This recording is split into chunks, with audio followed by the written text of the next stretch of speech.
Now, I thought about covering Boris Johnson's performance at Prime Minister's Question Times, and quite frankly, I still am very tempted to do a video about it. But, of course, Arlene Foster, turns out, was, well, very unceremoniously thrown out of the leadership position by the DUP.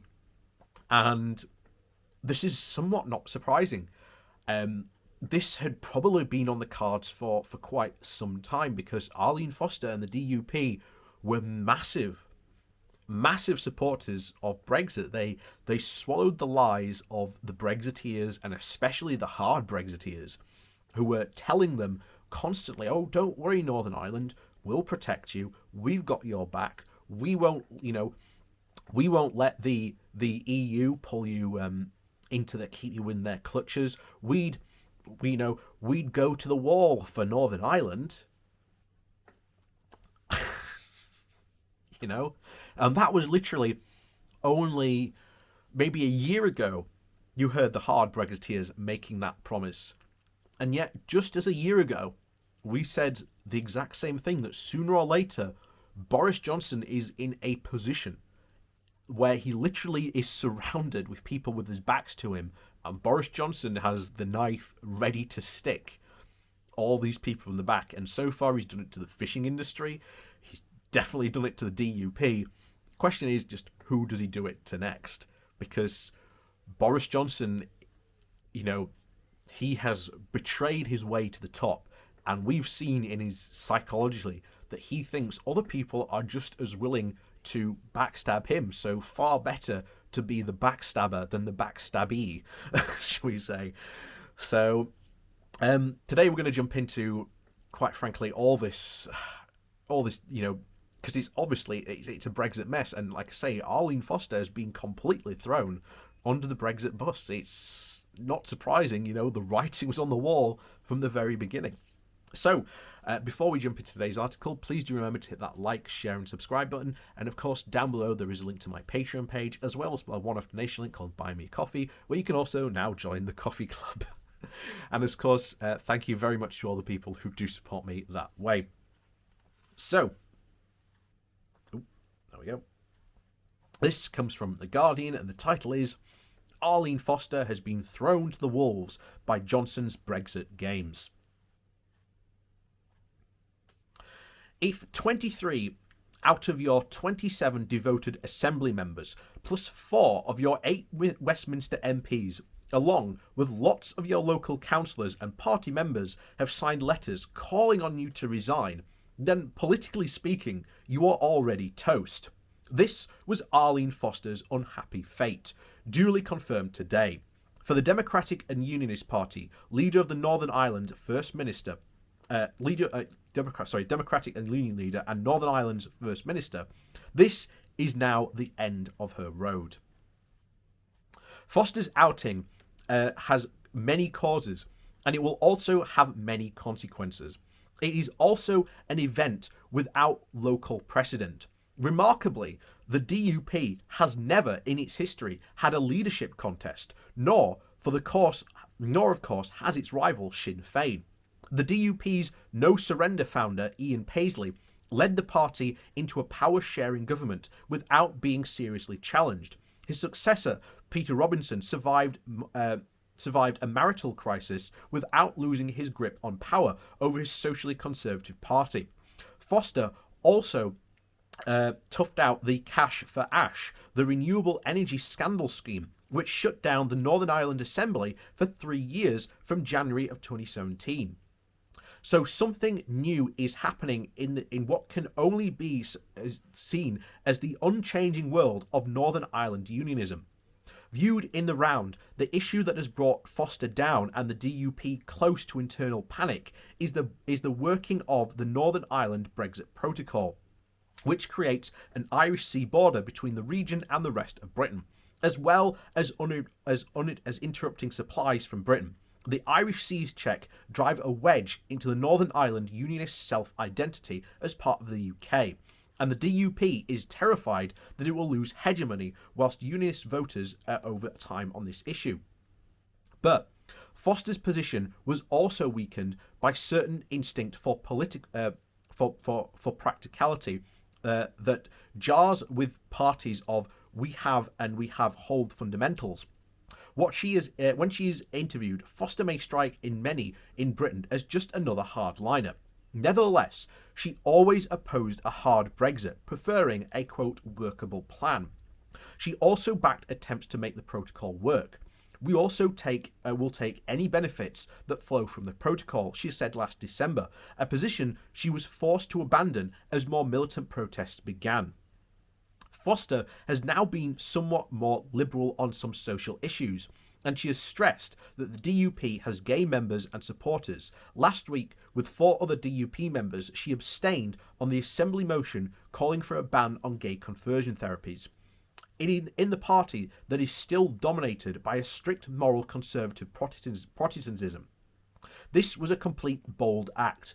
The timing for the backlash against Foster owes much to this as to the protocol. Yet, few will shed tears for Foster. It is Brexit that has put the DUP on the rack, and it is Brexit that she and the party got horribly wrong from the start.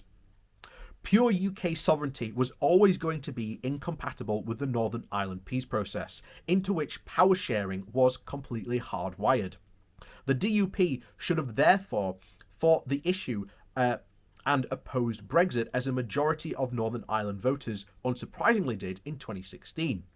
When the UK nevertheless voted for it, the DUP should have backed Theresa May's clunky, but in this context, principled Northern Ireland backstop. Instead, the DUP foolishly threw its lot in with Boris Johnson and the European Research Group 3 years ago.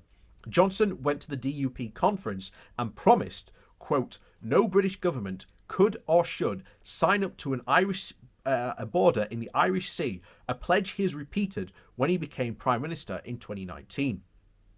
The following year, Johnson then signed up to precisely that, making complete idiots of the DUP. Johnson has absolutely no interest in Northern Ireland, and a colleague from the Daily Telegraph recently recalled him announcing that he was writing a piece about Northern Ireland. Remind me, he asked, which ones are the Orange Johnnies?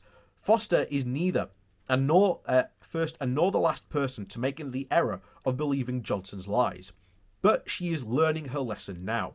She is also being made a scapegoat for wider DUP and unionist failings that will continue to confront her successor. 100 years ago next week, Ireland was petitioned, and as the anniversary looms large in Northern Ireland, fairly large in the Republic, and not at all in Britain, this reflects the reality of the expressed by Philip Kerr, David Lloyd George's private secretary, and one of the architects of the partition in 1921, and that the new border was intended to, quote, take Ulster out of the Irish question, and at the same time to take Ireland out of the English party controversies. The penny seems to be finally have dropped on the limits of British political engagement, and a recent Queen's University survey found that just 5% of Northern Ireland voters trusted the UK government over the protocol. They are wise to be sceptical, but the implications are disturbing. Johnson's pretense that there should be no border in the Irish Sea is not just untrue, but dangerous. Even under Arlene Foster, the DUP struggled to make effective political strategy out of these truths. Confronted with the difficulty, the DUP was always tempted to fall back on the past, but a combination of demographics, greater prosperity, cultural change, and the bleak reality that a return to sectarian violence always threatens continues to push Northern Ireland slowly and pragmatically towards the future. The DUP desperately needs a clear vision of where Northern Ireland unionism's best own interests lie, but it is also needs that a British government that is readier and to that support that vision, and that currently is not going to play games with it. So that's the ultimate question there. Not surprisingly, I mean, if you go back, to Theresa May years, Theresa May made the whole deal with the DUP to support and prop up her government. And it was shocking at the time that they did not support her protocol, when ultimately they probably knew, just as anyone else, that these couldn't be lies and countenance, yet they were swung and believed people like Boris Johnson and people in the ERG. And then they, through using the DUP, then themselves managed to take power. And they are now the people in control. As we always mention, the Brexiteers are now in full control now that Johnson is in control and has his full majority. And as always we said, well, they have a full majority, which is really worrying because they can pretty much do anything they politically want. They could pass any bill they want, anything else they want. But them having such a large majority is also a bad thing. Because if they do something and they do pass a bill, well,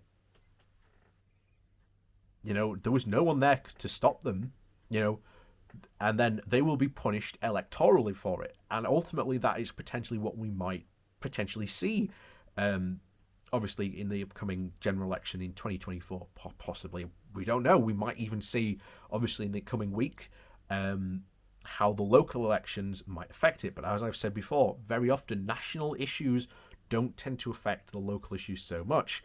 But again, we'll have to wait and see. But